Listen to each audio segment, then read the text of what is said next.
Eesti majandusareng on vaid veidi liialdades selline, et iga inimese panus võib olla oluline, kas lõpptulemuseks on majanduskasv või majanduslangus. Nulli komakohtadega käib see mõõtmine, nendib peaminister. Matemaatiliselt oli see majanduslangus 0,3%, kui korrigeerida liiga aasta kõikide muudega, oli see majanduskasv, nagu nad seal oma pressiteate lõpus kirjutasid, 0,1%, nii et seal nulli ümber ta on. Nii otsib valitsus majanduse elavdamise võimalust, nagu Pipi Pikksukk otsis punki. Nimelt teadsid Pipi ja sõbrad, et spunk on olemas, aga mis see on, keegi ei tea. Nii teab ka valitsus, et majanduskasv sõnana on olemas, aga kus ta peitub, ei tea. Järsku on majandusel vaja välismaa vange, kaitses Michal täna otsust, et Tartu vangla majutuskohad renditakse Rootsi pättidele. Nende ettekujutuses, ma lugesin nüüd Urmas Reinsalu ja Helir-Valdor Seedri juttu, nende ettekujutuses see kõlas umbes nii, et Tartu vanglasse peaksid tulema ainult ausad inimesed. Et need inimesed, kes tulevad Tartu vanglasse, need inimesed jäävad Tartu vanglasse ja vabanevad sinna riiki, kus nad tulid.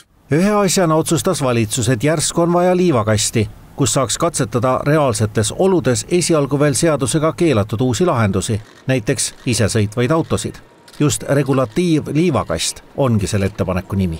Nagu me teame, siis ka siiamaani on tehtud erinevaid innovaatiliste toodete testimisi, aga see on alati olnud küsitav ja kas ta on natuke hallil alal olnud ja see annab ka pikemas vaates ettevõtjatele kindluse, et me saame ühtemoodi seadusandlusest aru.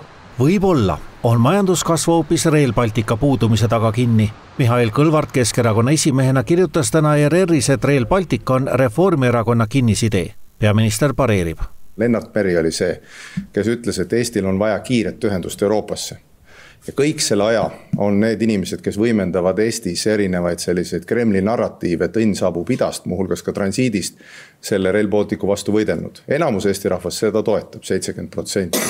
Võib-olla on majanduskasvu hoopis kasiinode ja hasartmängude rohkuses. Valitsus teeb väiksemaks hasartmängumaksu. Tegemist on ühe põhjalikumalt läbi analüüsitud ja läbi mudeldatud plaaniga. Aga sellesse võluvitsa ei usu isegi kõik valitsuserakonnad. Jürgen Ligi peab rahandusministrina tegema selle seaduse ära hambad ristis. Vastikuid kompromissi on igas koalitsioonilepingus. Majanduskasvule annaks hoogu muidugi tööstuse suur areng. Toodange täna avaldatud andmetel küll kasvas aastaga enamikes tegevusalades, aga arenguks on vaja uusi tehaseid. Täna otsustas valitsus, et teeb ära ise umbisikulised tööstusalade detailplaneeringud ning ettevõtjal läheb siis tehase rajamine kiiresti, kui soov tekib. Tuleb vaid valida juba menetletud tööstusalade seast. Me oleme hinnanud, et kuskil kuni 2,5 aastat on võimalik selle ettevõtja vaates seda aega lühendada ja ettevõtjal jääb, põhimõtteliselt ta tuleb kohale, on võimalik hakata juba ehitusluba taotlema, samal ajal ka keskkonnamõjude hindamine. Ehk sealt see võit tulebki. Pipi Pikksukas muide spunki ei leitudki ning raamatutegelased otsustasid, et piisab ka sõnast endast. Kuid Eestil oleks majanduskasvu vaja, sest riigilt ootavad raha paljud, aga riigil raha ei ole. Jürgen Ligi võib kohe öelda, et raha meil pole ja kui tuleb, siis läheb riigikaitsesse.